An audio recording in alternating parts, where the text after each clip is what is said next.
प्रणाम। Anchor digital living, climate man, Ashwini Agrawal, Vasudev Dham, Ugrasenpuri से आपका back to FB live for a topic, very interesting topic which I have created just now. 1 नवंबर है आज, 1 नवंबर 2022 यानी पहली तारीख सूर्य को रिप्रेजेंट करती है। 11 नवंबर मीन्स 11 का मतलब है delivery, day of delivery, date of delivery, यानी वो नंबर जो बताता है कि you have to deliver after योग, delivery starts and you have to deliver in 11th means delivery. Very important month in the year, 11th month is the month of delivery. So very important. Lot of activities took place in this month all the time. Every year, every year you have lot of activities in November. In November 2011, 11th of November 2011, Krishna was made Brahmandadhish. Krishna was Dwarkadhish when he shifted to Dwarka, migrated to Dwarka from Mathura. Mathura he handed over to whom? Now, he won Mathura, but he didn't. He migrated to Dwarka. Why? Very important event that took place after eliminating Kans, after giving moksha to Kans, I would say. Because Krishna के हाथों से मारा गया था कंस, कृष्ण के हाथों से, किसी हथियार से नहीं। शिशुपाल को सुदर्शन चक्र से मारा था। कंस उन गिनती के लोगों में से था जिनको कृष्ण ने अपने हाथ से मारा था। आप इसका मतलब समझ सकते हैं क्या? इसका मतलब क्या है? कृष्ण यानी पूर्ण अवतार, और पूर्ण अवतार यानी विष्णु के अंश। पहले जो थे अवतार थे, पर पूर्ण अवतार नहीं थे, अंश अवतार थे। तो ये विष्णु समझो अपनी सारी की सारी कलाएं लेकर के आए थे, पर विष्णु नहीं आए थे। यहां पर यह बात समझने वाली है आपको, इंपॉर्टेंट जो है कि विष्णु नहीं आए थे, कृष्ण आए थे पूर्ण अवतार के रूप में, और उन्होंने कंस को मुक्ति दी थी। जो उनके हाथ से मारे गए जो लोग, उनको मुक्ति मिली। पुराने कुछ काम होंगे, कुछ उल्टे सीधे कुछ कर्म किए होंगे, ऐसे कर्म कमा रखे होंगे, तो वो सारे कर्म निपटा करके और उन्होंने मुक्ति पाई। रावण ने मुक्ति पाई थी क्योंकि, पर मिली नहीं थी उसको। रावण और कंस में फर्क क्या है? क्या आप समझ सकते हो कि रावण और कंस में फर्क क्या है? मतलब कमाल है, दो कैरेक्टर, दोनों को मारने के लिए विष्णु आए, पर एक हथियार से मारा गया और एक हाथों से मारा गया। और जो हथियार से मारा गया था वो रावण धनुष बाण से मारा गया था, पता है सबको। तो वो उसको मुक्ति क्यों नहीं मिली और कंस को मुक्ति मिली? ये फर्क समझो आप, कि उसको मुक्ति इसलिए नहीं मिली रावण को कि वो उसने कमाई नहीं थी। सीता माता का अपहरण करके उसने अपने आप को एक ऐसे उसमें धकेल लिया, और पार्वती मां को दुख दिया उन्होंने सीता माता से पहले। पता है आपको ये बात? मुझे नहीं पता कि आपको ये बात पता है कि नहीं पता। मतलब स्त्रियों को उसने दुख दिया। क्या किया? और पार्वती मां को कैसे दुख दिया उन्होंने? वो कैलाश पहुंचे और शिव से कहा, शंकर से कहा कि मुझे कैलाश पर्वत को उठा करके ले जाना है लंका। जिससे वो क्यों ले जाना चाहता था लंका, इसका कारण मैं ज्यादा शायद नहीं जानता हूं, क्योंकि मेरी इतनी स्टडी नहीं है, तो मैं नहीं बता पाऊंगा। बट कुछ ना कुछ कारण तो रहा होगा कैलाश में, जिसको वो उठा करके, ज्ञानी था रावण, तब तक रावण ज्ञानी था,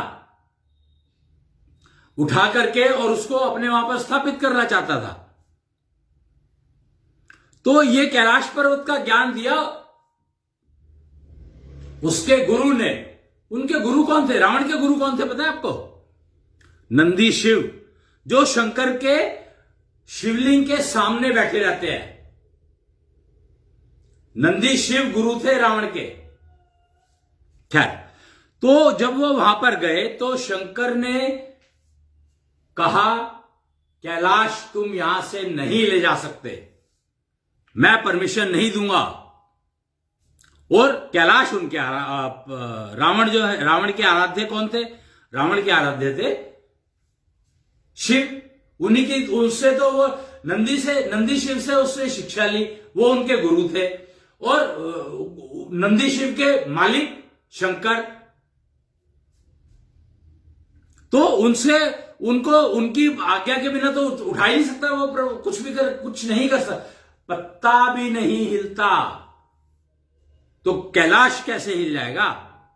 पर वो हिला पाया था, क्योंकि तब तक शंकर ये सोचते थे कि नहीं, ये ले जाएगा नहीं, मेरे से आज्ञा मांगेगा। रावण ने आज्ञा नहीं मांगी।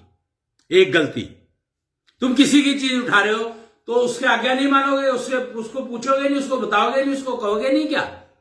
ऐसे उठा के चलो, चोरी क्या होती है? तो रावण ज्ञानी था तो वो क्या चोर था? तो ये सब चीजें तो समझने की बातें हैं, मैं ज्यादा डिटेल में नहीं जाऊंगा। पर हां, तब शिव ने कहा कि आप ये कैलाश नहीं उठा सकते यहां से, शंकर ने कहा। फिर तो उन्होंने कहा कि मैं तुम्हें पार्वती द्वारा पूजा गया आत्मलिंग देता हूं।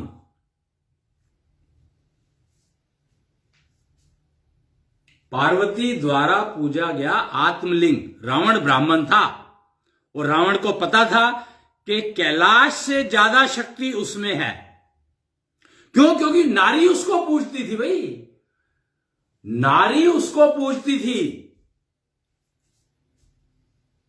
और पार्वती जैसी नारी, पार्वती नारी, नारी में भी, नारियों में नारी पार्वती,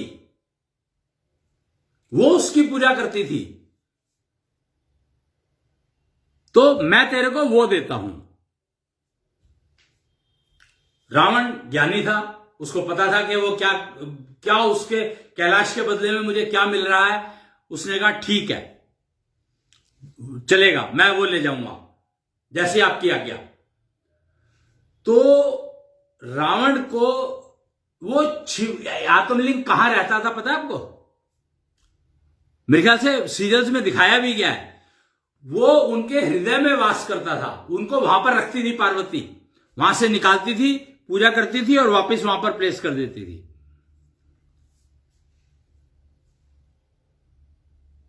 ऐसा संभव है। विचार और फिजियो वर्चुअल वर्ल्ड को अगर आप समझोगे तो ये चीजें आपको समझ में आएंगी। फिजियो वर्चुअल वर्ल्ड के कैसे वर्चुअल को फिजिकल में कन्वर्ट करते हैं। तो वो आत्मलिंग उसको निकाल करके दिया और कहा कि ये मैं तुम्हारे हाथ में दे रहा हूं, ये किसी भी हाल में पृथ्वी पर नहीं रखा जा सकता।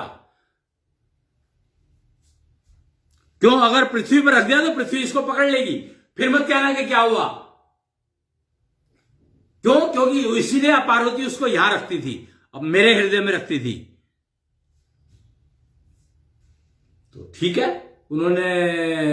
उनको रावण को समझ आ गई। रावण ज्ञानी तो था ही उसको, और उसने कहा कि ठीक है, दे दीजिए, मैं नहीं रखूंगा। और वो आत्मलिंग उसने ले लिया और कैलाश की रिप्लेसमेंट, और वहां से चल पड़ा।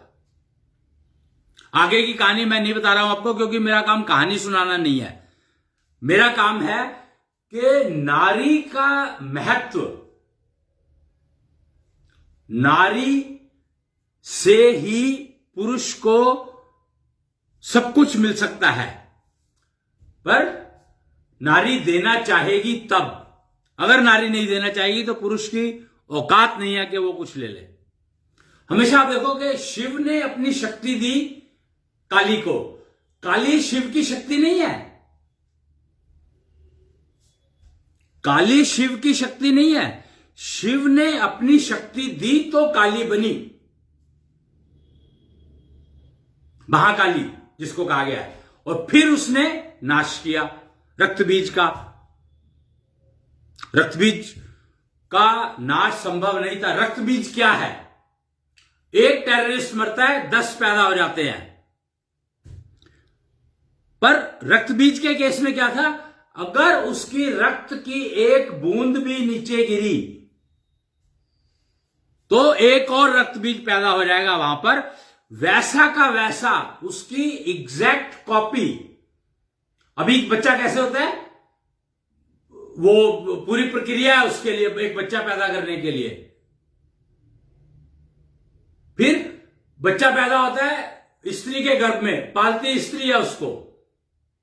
यहां पर मैं क्या कह रहा हूं, आप फर्क समझो दोनों चीजों में, कि स्त्री 9 महीने अपने गर्भ में पालती है उसको, और फिर बाजार में पालती है, मतलब जब दुनिया में आ जाता है वो, क्योंकि दुनिया में पालने के लिए उसको जेंडर पता लग जाता है, तो जेंडर के हिसाब से पालती है वो।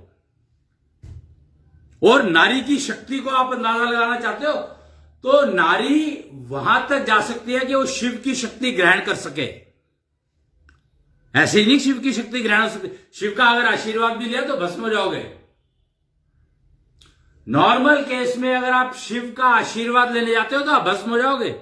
शिव की शक्ति को सोचो, आप इमेजिन भी नहीं कर सकते हो आप कितनी होती है, कि शिव अगर आपको, आप एक बहुत नॉर्मल इंसान है और जाकर के शंकर को कह दें कि मुझे अपना आशीर्वाद दे दो, सिर पर हाथ रख दो, तो भस्म हो जाओगे गारंटीड, और मिलेगा कुछ नहीं। ये मत सोचना कि मुक्ति मिल गई,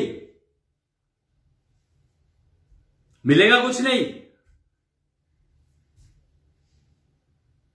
तो शंकर की अगर आपको ब्लेसिंग्स चाहिए तो उसके लिए आपको क्या करना पड़ेगा, ये आप अंदाजा भी नहीं लगा सकते, सोच भी नहीं सकते। आजकल तो कंफ्यूजन का इतना माहौल है।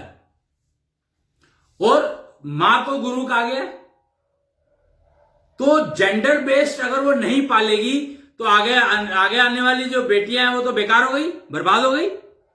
वही हो रहा है आज, जो हो रहा है उसकी बेटियों को दिशाहीनता हुई सिर्फ मां के कारण। क्यों? क्योंकि उसने अपनी जिम्मेदारी छोड़ करके और बेटी को पिता के हाथ हवाले कर दिया, और पिता बेचारे को कुछ पता ही नहीं है कि बेटी को पालते कैसे है, ना पता लग सकता, कैसे लगेगा, कोई तरीका नहीं है, किसी ने सिखाया नहीं, ना वो सीख सकता। सिखाने की कोशिश भी करोगे तो वो सीख नहीं सकता। नारी की शक्ति का मतलब है कि नारी जो है 10 गुना शक्तिशाली होती है पुरुष के मुकाबले में। Mental power which can become physical power any time. Shiv ने अपनी शक्ति दी तो महाकाली बनी। इसका मतलब समझो, शिव ने पार्वती के एक रूप को, उसकी जो पूरी 9 ऐश्वर्य थी, उसकी जो मेंटल नेटवर्क थी, वो पूरी कर दी। इतना ही तो किया उसने, और थोड़ी सी अपनी दे दी, अपनी दी तो उसकी वो पूरी हुई। पुरुष की ऐश्वर्य 1 होती है तो स्त्री की 9 होती है, 9। ये कम से कम की बात कर रहा हूं, क्योंकि बढ़ाई जितनी मर्जी जा सकती है।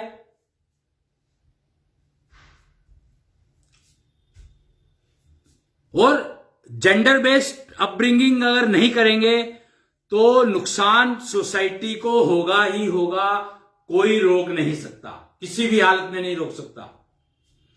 और औरत चाहे तो पूरा का पूरा परिवार बर्बाद हो जाता है, औरत चाहे तो पूरा का पूरा परिवार की बात नहीं कर रहा हूं मैं यहां पर, आगे की सारी जनरेशंस के परिवारों की बात कर रहा हूं। क्यों? बेटी को सिखाया नहीं तो बेटी खराब, बेटी का ब्याह कर दिया, आगे उसका परिवार खराब। जब तक के कोई एक बेटी निकल करके आगे नहीं आएगी कि इस चेन को तोड़ना है, तो मैंने आज से नया कार्यक्रम शुरू किया है, आज से शुरू कर रहा हूं मैं। बीवी कैरियर बनाओ, बीवी को पढ़ाओ, बीवी का कैरियर बनाओ। बेटियों का कैरियर बनाने का कोई फायदा नहीं है, बेकार है। लड़कों का कैरियर बनाने का कोई फायदा नहीं है, बेकार है, लड़ेंगे, कुछ नहीं करेंगे, सिर्फ नेगेटिव करेंगे। तो ये चेन अगर तोड़नी है तो बीवी को पढ़ाओ और बीवी का कैरियर बनाओ। तो ये अभियान आज से मैंने शुरू किया है दिल्ली से, और एक ये संदेश है एंकर क्लाइमेट मैन का, अगर आप global warming, climate change, pollution, प्रदूषण, किसी भी तरह का व्यवहारिक प्रदूषण, पारिवारिक प्रदूषण, वैचारिक प्रदूषण, पृथ्वी का प्रदूषण, भोजन का प्रदूषण, जल का प्रदूषण, वायु का प्रदूषण, हर चीज क्लाइमेट में ये सब कुछ कवर हो जाता है। तो प्रदूषित क्लाइमेट को अगर आप ठीक करना चाहते हैं तो बीवी को पढ़ाओ, बीवी का कैरियर बनवाओ। मां बनने से पहले बना दोगे तो और अच्छा रहेगा, पर फर्क नहीं पड़ता है, एनी टाइम, कभी भी, किसी भी उम्र में हो, किसी भी उम्र में हो, और बीवी को पढ़ाओ, बीवी का कैरियर बनवाओ, तो आपके घर में खुशहाली आ सकती है, नहीं तो कभी नहीं आएगी, गारंटी है, पक्की बात है, नहीं मिलेगी। खुशी सामने पड़ी है पर हम उठा नहीं पाते, क्यों? हमें बताया ही नहीं कि खुशी की पहचान क्या है। किसने नहीं बताया? मां पहली गुरु होती है, नेचुरली मां ने नहीं बताया। मां ने क्यों नहीं बताया? क्योंकि मां को ही किसी ने नहीं बताया बेचारी को कि खुशी की पहचान क्या है। तो वो खुशी की पहचान कहां ढूंढने लगी? कॉमेडी सीरियल्स में।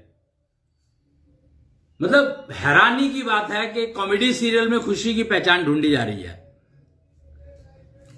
रही है, और कॉमेडी सीरियल्स में महिलाओं की क्या सिचुएशन, आदमी महिलाएं बन के घूम रहे हैं, और आदमी को किसी ने सिखाया नहीं, तो वो बेचारा क्या करेगा? खुशी की पहचान आदमी को है नहीं, क्यों? सिखाई नहीं किसी ने। तो खुशी आएगी कहां से? कहीं से भी नहीं आएगी, आ ही नहीं सकती, संभावना ही नहीं है कोई। तो इस अभियान में अगर आप जुड़ना चाहें तो एंकर क्लाइमेट मैन से संपर्क करें। नेहरू प्लेस में बैठता हूं मैं, और उग्रसेनपुरी नेहरू प्लेस में एक पॉइंट है, उसको हम लोग उग्रसेनपुरी कहते हैं, मैं वहीं बैठता हूं, और वहां पर आप आकर के संपर्क कर सकते हैं। माइंड इट के ये सीखने समझने वाली बात है, तो सोच समझ करके आना। खुशी ढूंढना सीखना है आपको, खुशी की पहचान सीखनी है, और समय खराब ना करें, मेरा कम से कम, कि मैं तो टाइम पास करने आ गया या आ गई, वो नहीं चलेगा। बहुत कॉस्टली है खुशी की पहचान सीखना, बहुत बहुत महंगा है। अफोर्ड कर सकते हो तो आना, नहीं तो मत आना। समय भी देना पड़ेगा और पैसा भी खर्चना पड़ेगा। एशो मॉल करके एक मॉल है, फिजियो वर्चुअल वर्ल्ड की लार्जेस्ट फर्स्ट मॉल इज एशो मॉल, तो उसका एक आउटलेट है नेहरू प्लेस में, मैं वहां बैठता हूं, तो आप मेरे पास आ सकते हैं, और इसके रिगार्डिंग कुछ इंफॉर्मेशन शेयर होती रहेगी। वासुदेव धाम जो है, वासुदेव कौन थे? कृष्ण के पिता, उनका धाम बना रखा है हम लोगों ने, और वहां पर आते हैं तो खुशी की पहचान वासुदेव धाम से मिल सकती है आपको, और कहीं तो मेरे को नहीं लगता कि मिलेगी, क्योंकि है नहीं, अवेलेबल नहीं है। देवकी वासुदेव से कितनी नाराज होगी, और यह बात आप अंदाजा लगा सकते हो इस बात से ही कि उसके पुत्र को, जिसको के पूर्ण अवतार कहा गया है, सबको पता थी इस बात की, उसको दूध भी नहीं पिलाने दिया गया। अब ये गलती पिता की है या सोच माता की गलत है, या क्या ठीक है क्या गलत है, इस विषय में मैं नहीं जा रहा हूं, पर ये जो बता रहा हूं मैं कि आपको कि ये सिस्टम समझने वाली बात है कि वासुदेव ने देवकी को दूध क्यों नहीं पिलाने दिया उसको। तो वासुदेव धाम में हम थोड़ा सा कोशिश कर रहे हैं कि खुशी पहचानने के लिए कुछ लोग अगर आना चाहें, समझना चाहें, अफोर्ड कर सकते हैं तो आ जाएं और विजिट कर सकते हैं। देखना पड़ेगा, किस्मत है आपकी कि कब खुला मिले आपको। कोई रूल नहीं है, कोई नियम नहीं है आज के फिजिकल वर्ल्ड का। वहां पर ये फिजियो वर्चुअल वर्ल्ड की दुनिया है, तो इसलिए अगर आपकी किस्मत अच्छी है तो आपको खुला मिल जाएगा और आप बात कर पाओगे। अगर आपकी किस्मत अच्छी नहीं है तो किस्मत कमानी पड़ेगी आपको कि आपको बाई चांस वहां पर खुला मिल जाए और आपकी बातचीत हो जाए। तो ये आपकी किस्मत आपको बताएगी। ये आप जानो कैसे करोगे कैसे नहीं करोगे, मेरे को इससे कोई लेना देना नहीं है। मैं तो सिर्फ जानकारी दे रहा हूं, एंकर हूं तो जानकारी दे रहा हूं। और अभियान शुरू किया है मैंने, और आप देख लीजिए अगर आपको सूट करता है नहीं करता है, वो सब चीजें पब्लिक के ऊपर है, उसमें मेरा कोई रोल नहीं है। इसीलिए एफबी लाइव किया मैंने। नॉर्मली मैं वीडियो रिकॉर्ड करता हूं, पर आज मैंने एफबी लाइव किया, अपना एफबी लाइव किया। किसी को मतलब जोड़ा नहीं, क्योंकि किसी की इंटरव्यू नहीं लेना था मेरे को, क्योंकि इस अभियान की जानकारी देनी जरूरी थी और आज देनी थी। आज 1 नवंबर है, delivery day of delivery, month of delivery start from today. Yesterday night I decided to deliver, and now I am delivering कि बीवी को कैरियर बनवाओ, बीवी का कैरियर बनवाओ और पढ़ाओ, उसके अकॉर्डिंगली उसको पढ़ाओ। क्योंकि अब जो है ऐसे सिस्टम अवेलेबल है जिससे पता लग सकता है। 5 सीट टेक्नोलॉजी अवेलेबल है जिससे पता लग जाता है कि कौन सा कैरियर सूट करेगा। उसके अकॉर्डिंगली उसको एजुकेशन दिलवाओ और फिर देखो आप कमाल। अब वो प्रॉब्लम यहां पर एक है सिर्फ कि वो सीखने में कितना समय लगाएगी ये मैं नहीं कह सकता। तो एफिशिएंसी इंप्रूव करने के सिस्टम बने हुए हैं। निष्ठा योग, अपने अंदर निष्ठा योग ऊर्जा विकसित कर लो थोड़ी सी, तो आपकी एफिशिएंसी बढ़ जाएगी और आप कृष्णांश ऊर्जा का उपयोग करना शुरू कर दोगे तो आप कैरियर के लिए जो कुछ सीखना है वो बहुत जल्दी सीख पाओगे। हो सकता है 6 महीने में सीख लो, हो सकता है 3 महीने में सीख लो, हो सकता है 1 हफ्ते में सीख लो, हो सकता है 4 साल में सीखो। ये मैं नहीं कह सकता, क्योंकि ये आपकी एफिशिएंसी और एलिजिबिलिटी पर डिपेंड करेगा। तो आप वो कैलकुलेट करवा सकते हैं, असेस करवा सकते हैं मात्र 11,000 रुपए में। मात्र 11,000 रुपए में आप अपनी उनका कैरियर कौन सा सूट करेगा असेस करवा सकते हैं। फिर उसकी ट्रेनिंग ले लीजिए। तो ट्रेनिंग की जो कॉस्ट है वो ट्रेनिंग इंस्टीट्यूट बताएगा, उसके बारे में मैं नहीं जानता हूं। तो आज के लिए बहुत इंपॉर्टेंट इंफॉर्मेशन मुझे देनी थी, मैंने दे दी है। और एक पोएम जो आज के रेलेवेंट उसके लिए सुना रहा हूं, मैं बता रहा हूं कि एक छोटी सी पोएम है। इतनी शक्ति हमें देना माता, मन पे विश्वास कमजोर हो ना। तो ये कौन कह रहा है? आज ये कौन कह रहा है? ये बेटी कह रही है। ये बेटी कह रही है अपनी मां से कि इतनी शक्ति हमें देना माता, मन पे विश्वास कमजोर होना। अनेक रस्तों में है एक रास्ता, भूल कर भी कोई भूल होना। ये रास्ता कौन सा है?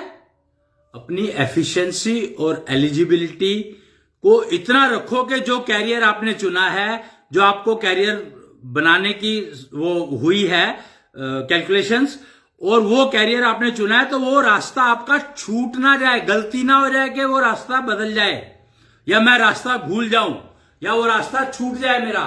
कैरियर से रिलेटेड है ये पहली जो वो स्टेटमेंट है कि मेरा कैरियर वाला जो रास्ता है वो गलत ना हो जाए।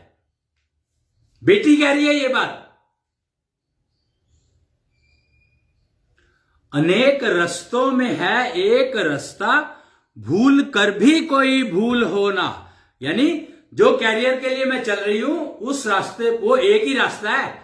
नेचुरली कैरियर एक ही होगा ना, तो वो एक ही रास्ता है और उस पर मैं चलूं, उससे इधर उधर ना हो जाऊं, वो रास्ता भूल ना जाऊं मैं, ये कह रही है।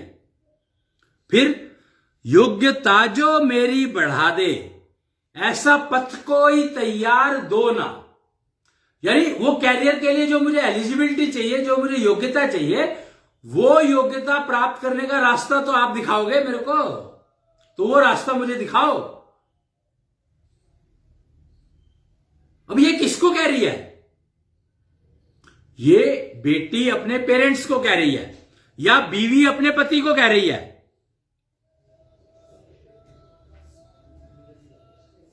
बेटी अपने पेरेंट्स को कह रही है और बीवी अपने पति को कह रही है कि योग्यता जो मेरी बढ़ा दे, ऐसा पथ कोई तैयार दो ना।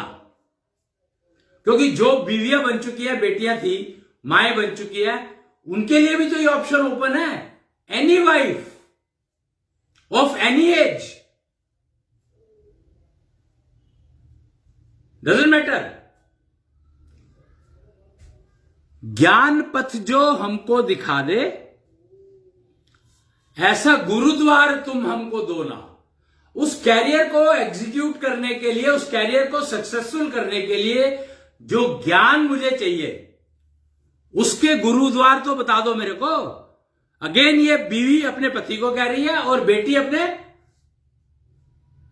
पेरेंट्स को कह रही है कि ऐसा गुरुद्वार मुझे दे दो जहां पर जाकर के मैं वो सीख लूं, वो ज्ञान प्राप्त कर लूं, जिससे मैं कैरियर में फेल ना हो जाऊं, फेलियर फ्री। फेल होने का डर ना हो मुझे, उस डर से निकल जाऊं कि हाय मेरा क्या होगा, अगर मैं ये हो गया तो मेरा क्या होगा। इंश्योरेंस वाले कहते हैं अगर आपका घर में आपके उनका सीनियर आदमी का डेथ हो गई, जो कमाने वाला है वो मर गया, तो मेरा क्या होगा। तो ये सब चीजें समझें।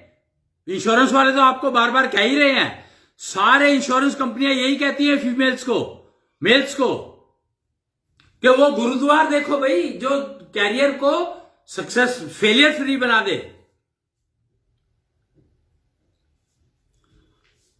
तीसरा है श्वास पथ पे जो चलना सिखा दे, ऐसे गुरु की कोई पहचान तो दो ना। इसका क्या मतलब हुआ? इसका मतलब यह हुआ कि मेरा जो स्टेमिना लेवल है, मेरी जो निष्ठा योग ऊर्जा है, वो जागृत रहे, बढ़ती रहे, जिसको मैं खर्च करके कैरियर को चला सकूं। कैरियर में जो भी मेरे को काम करना पड़ेगा, उस काम करने के लिए जो मुझे ऊर्जा चाहिए, निष्ठा योग ऊर्जा, वो मैं अपने आप पैदा कर सकूं, मुझे किसी के ऊपर डिपेंड ना रहना पड़े। तो ऐसे गुरु की पहचान दे दो मेरे को। अगेन बेटी अपने पेरेंट्स को कह रही है और बीवी अपने पति को कह रही है। तो ये छोटी सी पोएम मेरे को एक्सप्लेन करनी थी आज के संदर्भ में, तो वो मैंने की है। और कोई भी अगर सवाल पूछना चाहें तो आप कमेंट बॉक्स में डाल सकते हैं, या फिर मैंने बताया आपको फिजियो वर्चुअल वर्ल्ड की एशो मॉल, वहां पर जाकर के पता कर सकते हैं फिजिकली।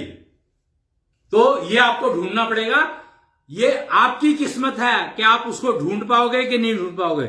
भगवान को ढूंढना आसान है, ज्ञान को ढूंढना मुश्किल है। ये बात याद रखना आप कि भगवान को ढूंढना आसान है, ज्ञान को ढूंढना मुश्किल है। क्योंकि ज्ञान जब ढूंढा जाता है तो आप भगवान को नहीं ढूंढोगे, भगवान को ढूंढोगे। फिर आप भगवान के चक्कर में नहीं पड़ोगे, भगवान के ढूंढ को खोज करोगे फिर आप, पर वो बिना ज्ञान के संभव नहीं है। तो इसलिए भगवान को ढूंढना छोड़ो, ज्ञान को ढूंढो जो आपको भगवान तक ले जाए। तब तक के लिए बाय बाय, प्रणाम, टाटा। फिर मिलेंगे अगले नए संदेश के साथ। पर आज के अभियान को आप नोट कर लें, समझ लें। कुछ पूछना चाहें तो कमेंट डाल करके पूछ सकते हैं इसी वीडियो के ऊपर।